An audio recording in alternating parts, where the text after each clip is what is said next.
Aliana Moonwhisper stared at her scanner display with growing confusion. Her pointed ears twitched as she read the numbers again.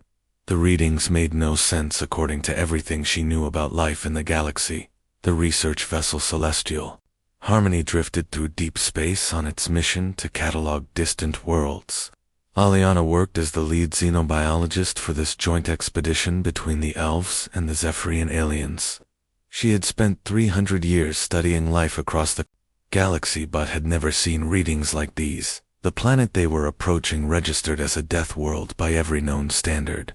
The radiation levels would kill most species within hours. The atmosphere contained gases that were toxic to nearly all known life forms. Temperature readings showed extremes that swung from boiling hot to freezing cold within the same day. Geological scans revealed constant seismic activity that reshaped the surface. Monthly yet their biological scanners detected complex organized life, not just simple organisms struggling to survive, but what appeared to be a thriving civilization with massive population centers. Serafini Starweaver looked up from her workstation. The younger elf researcher had been double-checking the equipment calibration for the third time that day. Her silver hair fell across her face as she shook her head in disbelief. "The scans are accurate," she announced to the bridge. "All systems are functioning normally. The readings are impossible. But they are real, Commander Zix." Andra materialized beside them. Her crystalline form caught the bridge lights and scattered rainbow patterns across the walls. The Zephyrian leader had commanded deep space missions for 50,000 years. She had seen many strange things, but nothing like this. "In all our years of space exploration, we have never found complex life on a true death world," she said. Her voice resonated like crystal chimes. "Even our most hardy species require specific conditions.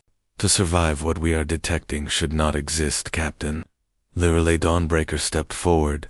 The elven military officer had requested this assignment specifically because she wanted to explore the unknown. Her combat experience made her less afraid of dangerous situations than her civilian crew members. "We need to get closer," she declared. "The long-range scans might be missing something important. Perhaps the planet has protective barriers we cannot detect from this distance." Leah pulled up detailed readings on the main display. The planet designated Kepler 442c appeared on screen as a brown and red sphere wreathed in violent storms. The surface showed scars from constant geological upheaval. Mountain ranges rose and fell like waves. "Frozen in stone. Look at these atmospheric readings," she said, pointing to the data streams. "The air contains sulfur compounds that would burn the lungs of most species. The radiation from solar flares hits the surface directly because there is no magnetic field protection. The ground temperature varies by over 100 degrees between day and night." Valterra, the Zephyrian environmental analyst, added her own findings to the display. Her specialized sensors could detect chemical compositions that others might miss. The soil analysis shows heavy metal contamination at levels that would poison most plant life. The water sources contain acids that would dissolve standard biological tissues, even the safest areas we can detect would require full environmental suits for our species to survive. Despite all these readings, their biological scanners continued to show not just life, but organized settlements. The heat signature suggested cities with populations in the millions. Infrastructure patterns indicated agriculture, mining, and what appeared to be Cree. Lynn, the cultural anthropologist, studied the surface structures through the ship telescopes. Her expertise lay in understanding how different species organized their societies. "The patterns," she observed, confused her greatly. "These settlements show advanced planning," she reported. "The buildings are arranged in ways that suggest they work with the planet conditions rather than fighting against them. Look at how the cities follow the natural barriers created by the geological formation." Seraphine enhanced the telescope images on her screen.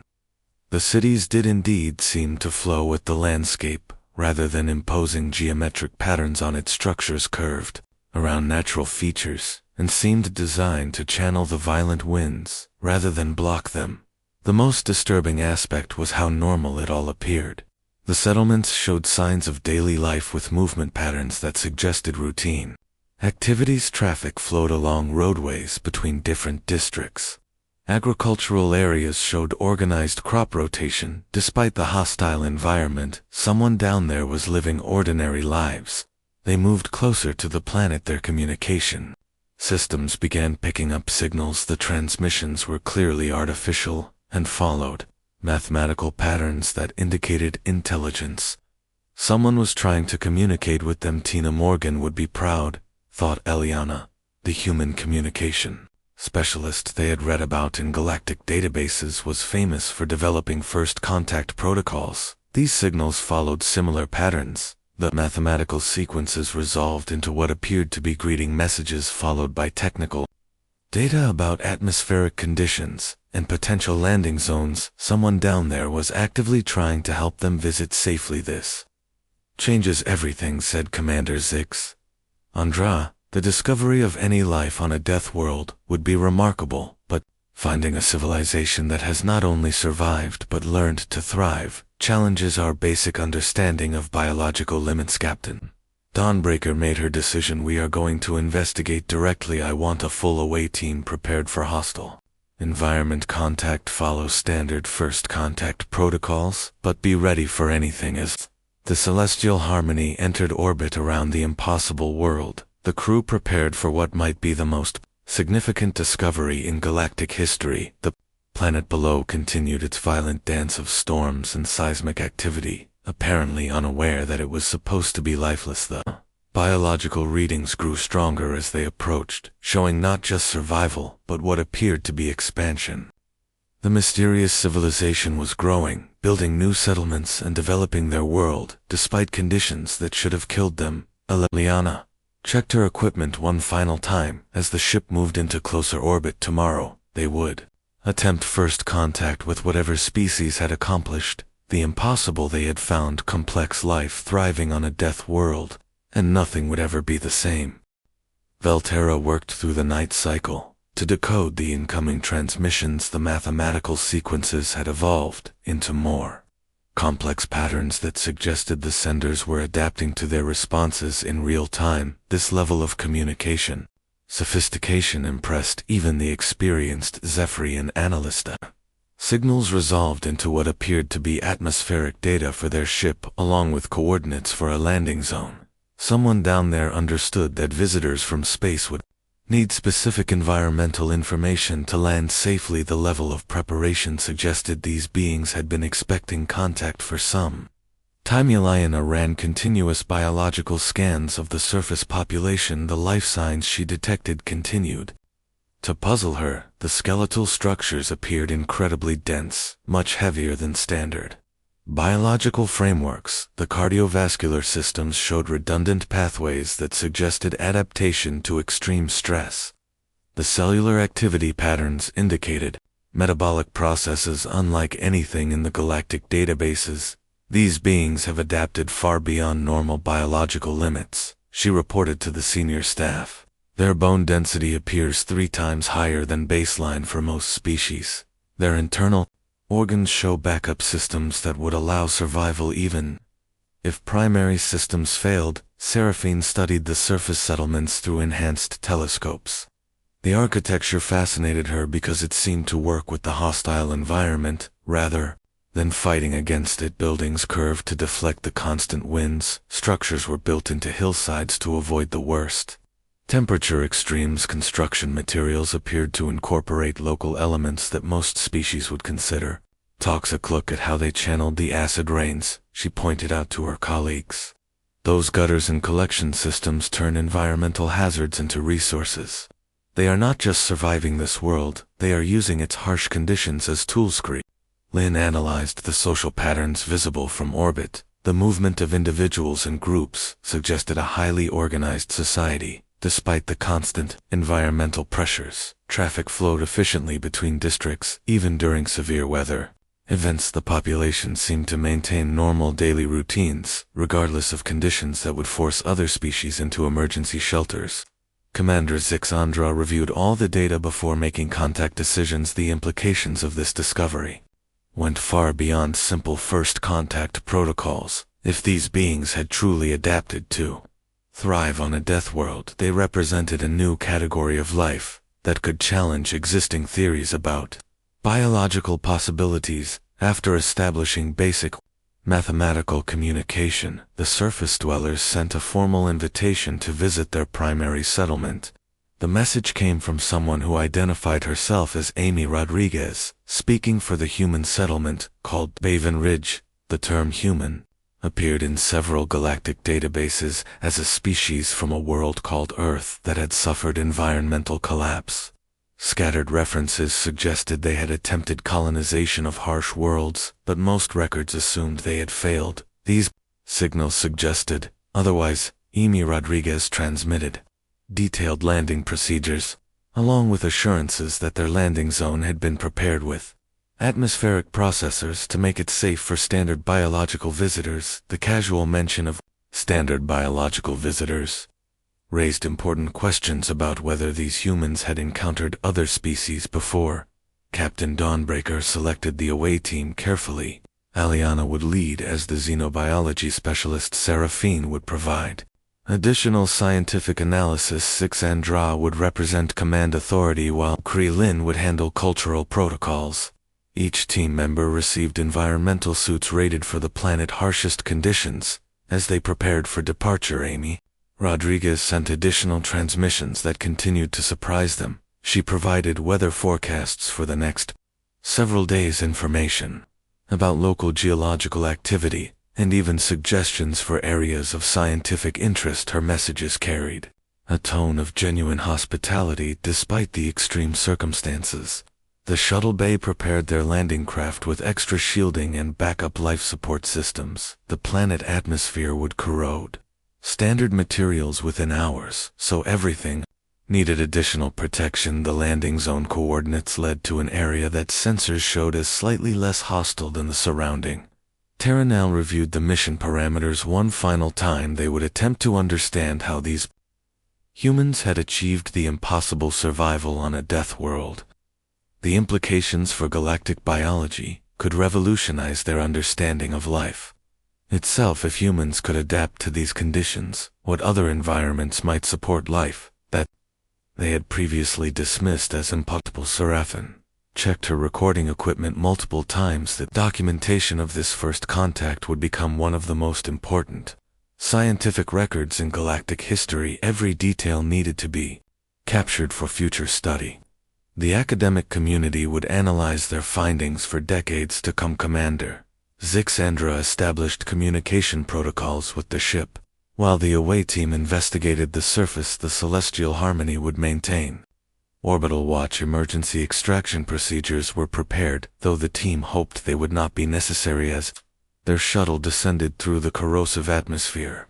The team got their first direct view of human civilization. The settlements spread across the landscape in patterns that seemed almost organic. Buildings rose from the ground, like natural formations, rather than imposed structures. Gardens and agricultural areas showed impossible green against the hostile brown and red. Terran. The landing zone appeared as a clear area surrounded by what looked like atmospheric processing equipment. Amy Rodriguez had not exaggerated about preparing the site for their visit. The humans had created a bubble of breathable atmosphere, specifically for their alien guests. Through the shuttle viewports, they could see figures moving around the landing area. Human beings were working in the open air, wearing only light clothing appropriate for pleasant weather conditions. None of the protective equipment that should have been necessary for survival on this world was visibly. Alina felt her understanding of biology shifting as they approached touchdown. Everything she thought she knew about the limits of organic adaptation was being challenged by what she observed. These humans were not just surviving impossible conditions. They were treating those conditions as normal. The shuttle touched down on prepared ground that had been leveled and reinforced for their arrival. As the engine cycled down, atmospheric readings confirmed that the humans had indeed created a safe zone for their visitors.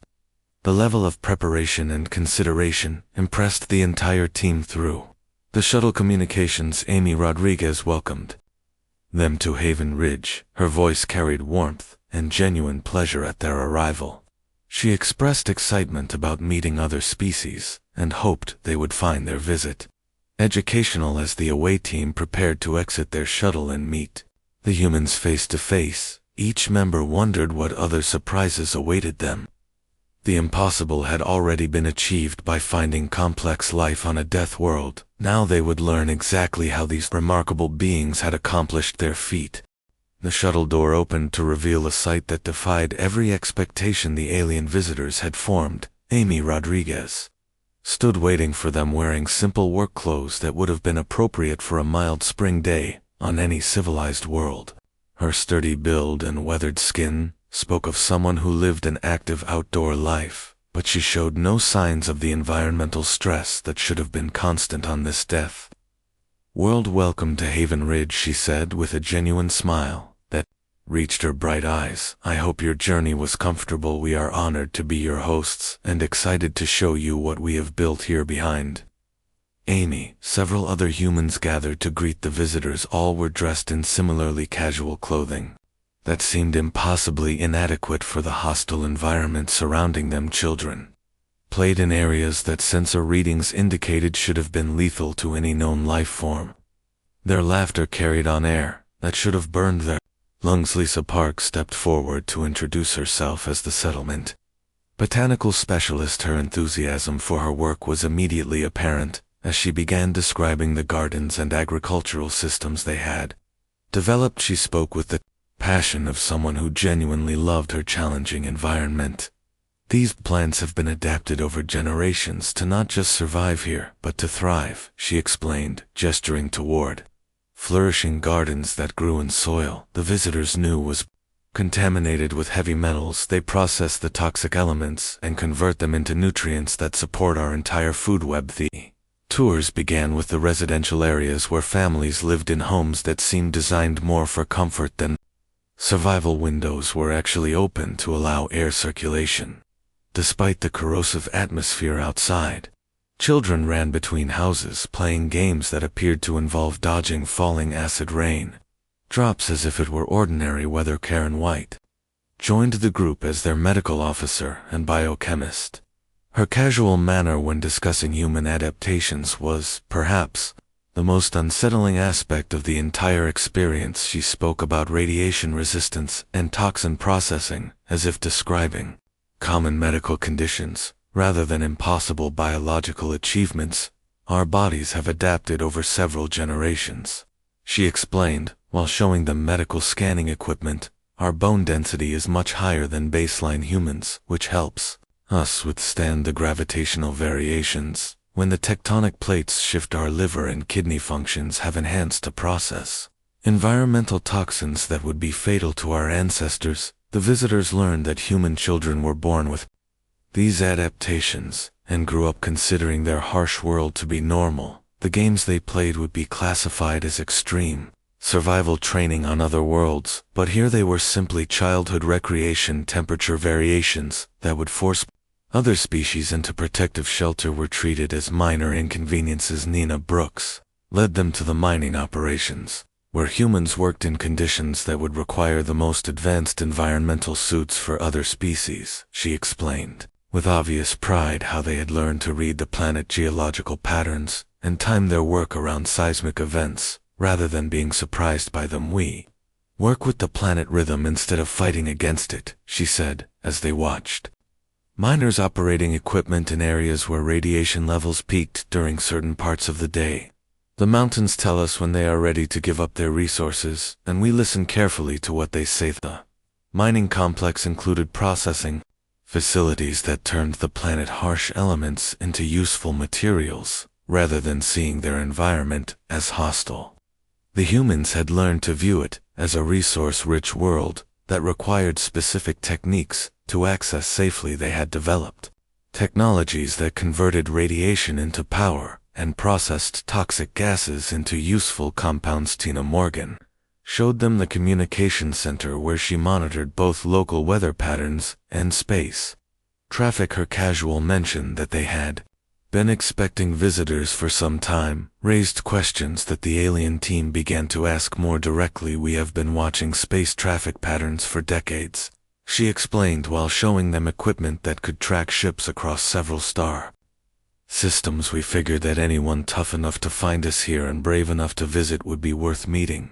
So we have been prepared for first contact for quite some time. The settlement infrastructure impressed the visitors as much as the human adaptations themselves. Power systems converted the planet violent energy patterns into electricity. Water treatment plants processed the acidic precipitation into clean drinking water. Waste management systems turned biological waste into fertilizer. For the adapted plants, what disturbed the alien visitors most was how completely normal all of this seemed to the humans.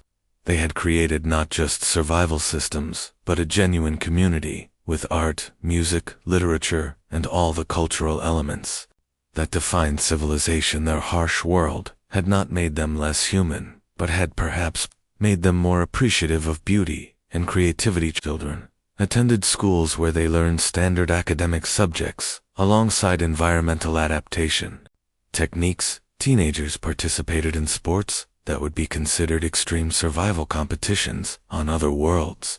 Adults gathered for social events and cultural activities that demonstrated their world had not stripped away their humanity. Settlement included workshops where artisans created beautiful objects from local materials that other species would consider too dangerous to handle. Sculptors worked with crystalline formations created by the unique geological processes. Musicians had developed instruments that incorporated the planet's natural sound patterns into their compositions. Lisa Park showed them the expanded agricultural systems that fed the entire settlement. The adapted plants did more than survive in toxic soil. They had learned to break down harmful compounds and actually improved the ground conditions over time. Some areas that had been completely barren when the settlement was established now supported diverse plant communities. As the day progressed, the alien visitors realized they were witnessing something unprecedented in galactic history. The humans had not simply adapted to survive on a death world, they had learned to love its fierce beauty and had built a thriving civilization that worked in harmony with conditions that should have been impossible to endure. May Rodriguez concluded the tours by showing them the Settlement Planning Center, where maps displayed dozens of other human colonies across the planet. Each settlement had adapted to its specific environmental niche, with mountain communities thriving in sub-zero temperatures and desert settlements flourishing in extreme heat and radiation. The question she posed at the end of their visit would haunt the alien team for the remainder of their mission. What we would like to know is if you are so surprised that we can survive here, how did your species ever develop space travel? Your worlds must be quite comfortable. If this seems impossible to youth, implications of her question would reshape their understanding of strength, adaptation, and what it truly meant to be alive in a dangerous universe. The second day brought revelations that challenged everything the alien visitors believed about the limits of biological adaptation. Aliana conducted detailed medical scans with human volunteers and discovered that their modifications went far beyond what she had initially observed. The humans had developed immune systems that treated radiation exposure as a minor irritation rather than a deadly threat. Her instruments detected cellular repair mechanisms that seemed almost magical in their efficiency. Damaged tissue regenerated at rates that would be considered superhuman on other worlds. The human volunteers submitted to her tests with casual cooperation, as if advanced biological scanning was a routine part of their lives. The children fascinated Seraphine the most. She spent hours observing them at play and discovered abilities that bordered on the supernatural. They could identify dangerous weather patterns by subtle changes in air pressure that her instruments could barely detect. They instinctively knew which plants were safe to touch, despite constant environmental changes that altered the chemical properties of local vegetation. Young humans displayed problem-solving skills that had been honed by a lifetime of survival challenges. A simple game of hide-and-seek involved calculations about wind patterns, geological stability, and radiation exposure that would challenge trained scientists from other worlds. Yet these children performed such assessments automatically while laughing and enjoying themselves. Commander Zixandra struggled to understand how humans maintained not just survival, but genuine culture and artistic expression under such harsh conditions. Her crystalline form resonated with confusion as she tried to comprehend how beauty could flourish. Alongside such environmental hostility, Amy Rodriguez led her through the settlement cultural centers where art galleries displayed works created from materials that would be considered hazardous waste on other worlds. Musicians had composed symphonies that incorporated the natural sound patterns of seismic activity and windstorms. The library contained thousands of books written by colonists who found inspiration in their challenging circumstances. These conditions have not made us less human, Amy explained as they viewed paintings created with pigments extracted from toxic minerals. They have made us more appreciative of beauty, more creative in our solutions, and more united. As a community, when survival depends on cooperation, selfishness becomes a luxury none of us can afford. Lynn interviewed families throughout the settlement and discovered that humans genuinely did not consider their world to be a death world at all. To them, it was simply home, and they had learned to love its fierce beauty. They spoke with genuine affection about magnificent aurora displays caused by radiation storms and crystal formations created by unique geological processes. The seasonal patterns they described were marked not by simple weather changes but by different types of environmental challenges. Summer brought acid rainstorms that nourished their adapted plants. Winter brought temperature extremes that allowed access to mineral deposits that were too hot to approach during warmer periods. Spring was characterized by seismic activity that reshaped the landscape and revealed new opportunities. Parents described raising children on this world with the same mixture of concern and pride that parents everywhere felt about preparing their offspring for adult life. The difference was that human children needed to learn skills that would be considered advanced survival techniques on other worlds before they could be considered ready for independence. Lisa Park revealed information that shocked the alien visitors even more than the human adaptations themselves.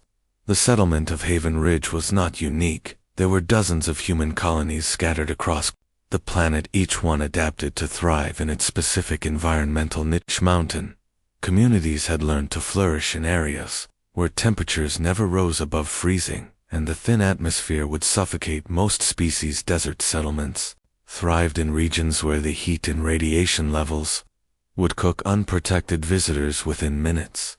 Coastal communities worked with tidal forces so violent that they regularly reshaped entire shorelines. Each settlement had developed specialized techniques for working with their particular environmental challenges. The mountain communities had learned to harvest energy from temperature differentials and grew food in geothermal greenhouse systems. The desert settlements used concentrated solar radiation for power and had developed water extraction methods that pulled moisture from the superheated air. The coastal communities had perhaps achieved the most impressive adaptation of all. They had learned to predict and work with tidal patterns that were influenced by the planet 3 moons and irregular geological activity. Their floating city sections could rise and fall with tide variations that would destroy fixed structures. Karen White shared the most significant revelation about human development on this world. The colonists had not simply adapted to survive harsh conditions, they had deliberately chosen the most challenging environments they could find as preparation for an even greater goal. Earth became uninhabitable due to environmental collapse, she explained, as they toured the medical facilities where human adaptations were monitored and enhanced. But rather than seeking easier worlds to colonize, our ancestors decided to choose the harshest planets they could locate. The reasoning behind this decision demonstrated human thinking that was completely alien to other species. Rather than fleeing from difficulty, the colonists had embraced it as a tool for development. They believed that if they could learn to thrive under the worst possible conditions, They would be prepared for anything the universe might present.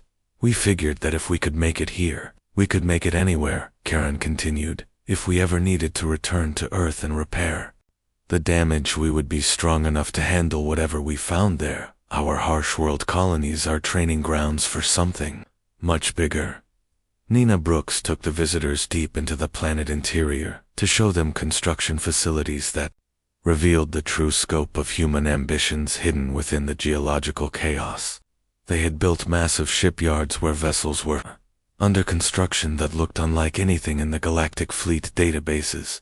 These ships were not designed for comfort or speed, but for endurance. They were built to last centuries and to carry human colonies to places that other species would never consider habitable.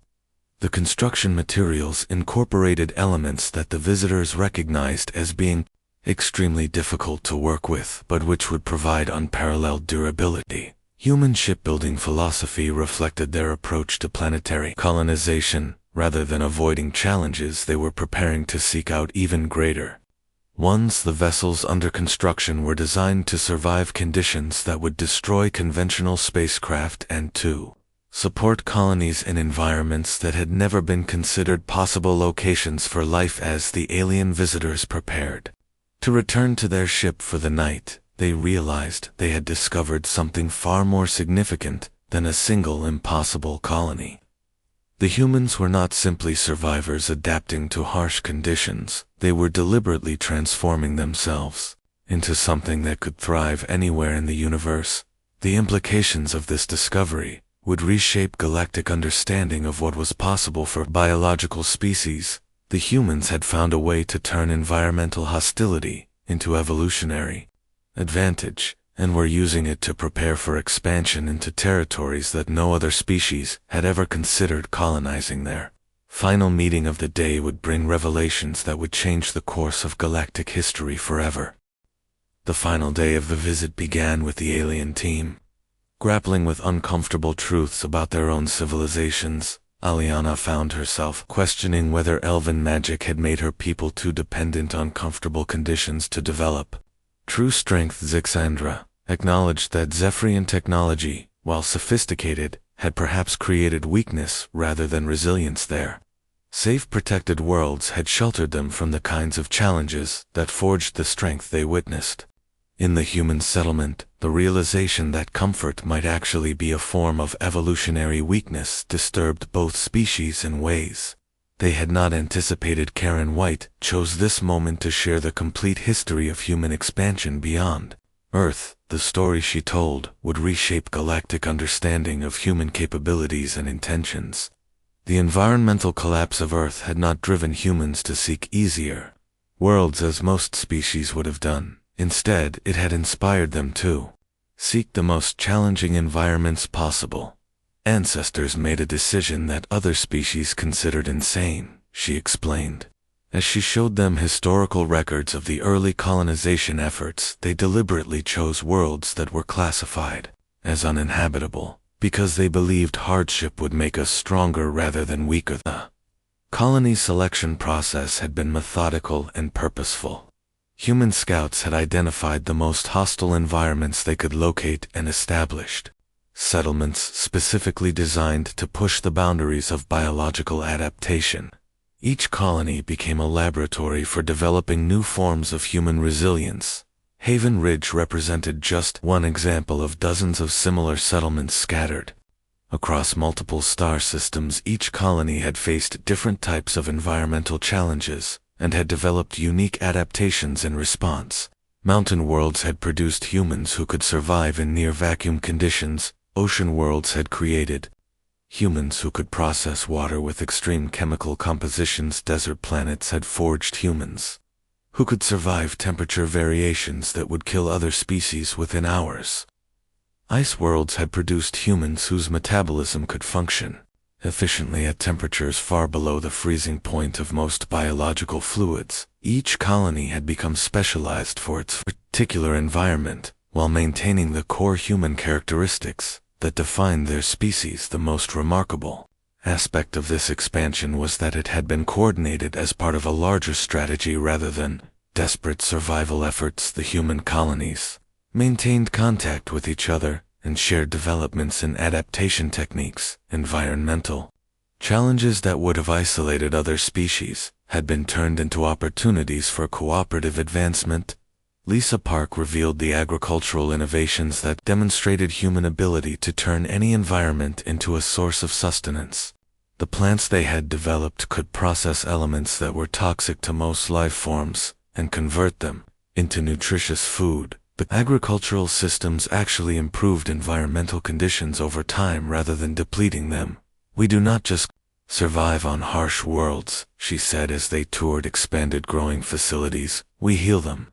Our plants break down toxic compounds in the soil and atmosphere over time. Our colonies make their worlds more habitable rather than less so." This approach to environmental interaction represented a completely different philosophy from other galactic species. Rather than taking resources and leaving degraded environments behind, humans had learned to create regenerative systems that improved conditions. Through their presence, Nina Brooks provided the revelation that would have the most significant impact on galactic politics. The massive construction projects hidden within the planet core were not just building ships for human expansion, they were preparing for something that would change the balance of power. Throughout known space, the vessels under construction were designed for missions that would take human colonies to regions that other species had never considered exploring. Black hole peripheries, neutron star systems, regions of space where radiation and gravitational forces would destroy conventional spacecraft. These were the territories that humans intended to claim and colonize. "We have been monitoring galactic communications for decades," Nina explained as she showed them star charts marking human expansion targets. "We know about all the spacefaring civilizations, and we understand the territories they consider habitable. What interests us are the places everyone else considers impossible." The human expansion strategy was breathtaking in its scope and ambition. They were not seeking to compete with existing civilizations for habitable worlds. Instead, they were preparing to colonize regions of space that others could not even visit safely. This would give them access to resources and strategic positions that could reshape galactic politics. Dina Morgan provided the final piece of information that completed the picture of human intentions. The monitoring of galactic communications had not been passive observation. The humans had been preparing for eventual contact with other species, but they had wanted to be ready to offer something valuable rather than simply asking for assistance. "We chose to remain hidden until we had something worth offering," she said with characteristic human directness. "We wanted to make sure that when we finally said hello, we would have capabilities that could benefit the galactic community rather than just being another species asking for help." The offer that Amy Rodriguez made as the alien visitors prepared to depart would echo through galactic politics for generations. The humans invited the elves and Zephorians to establish research stations on their world, not to study the humans but to learn from the environment itself. "Perhaps it is time for the galaxy civilized species to remember what it means to be truly alive," Amy suggested with a smile that mixed challenge with genuine friendship. "Your people have built impressive civilizations, but they may have become too comfortable to grow stronger." The invitation carried implications that extended far beyond scientific cooperation. The humans were offering to share their techniques for adaptation and environmental resilience, but they were also suggesting that other species had become weak through too much comfort and safety. The research vessel Celestial Harmony prepared to depart the Death World that had become a revelation. The alien crew found themselves forever changed by what they had discovered. They had come seeking to understand impossible survival, and had found the future of biological evolution. Seraphine made the final log entry that would become one of the most quoted passages in galactic scientific literature. "We went looking for life on a death world and found the future of biological evolution. The question now is whether the rest of us are brave enough to follow their example." The implications extended beyond biology into politics, philosophy, and the fundamental understanding of what it meant to be alive in a dangerous universe. The humans had demonstrated that strength came not from avoiding challenges, but from embracing them as opportunities for growth. The alien ship disappeared into hyperspace. Amy Rodriguez watched from the settlement observation deck with satisfaction. The humans had made their statement to the galaxy. They were not just survivors or refugees from a dead world, they were pioneers, preparing to show the universe what true strength looked like. The message had been delivered clearly and unmistakably. Humanity was ready to take its place among the galactic community, not as supplicants seeking assistance, but as teachers offering to share the lessons learned from choosing the hardest path possible. The galaxy would never be the same.